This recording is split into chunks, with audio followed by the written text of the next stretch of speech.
We have a variety of programs through Kansas City Zoo's Education Department. This one focuses on counting, so we teach preschoolers about counting using animals, such as the Madagascar hissing cockroach. This guy is one of our smallest education animals, but they are a very good teaching tool because they are very accessible size for the children. They have 6 legs, so they're great for our counting program.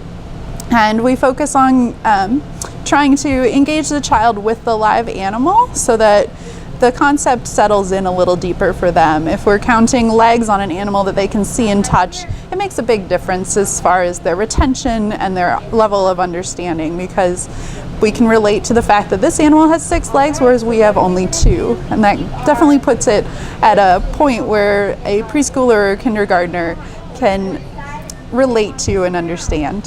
They have some of the best reactions. I love it. In fact, some of my favorite education animals are the ones that people generally view as creepy because it usually gets a good response from people, but once they learn a little bit about the animal, they usually leave fascinated. These kids, especially at this age, often don't have that fear yet.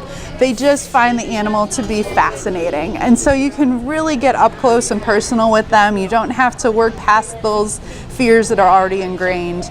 And they really can take a unique perspective on the animals. They can come up with some amazing questions that you never would have dreamed they would ask. But once you get them thinking about it, they really develop some neat concepts and ideas about the animals.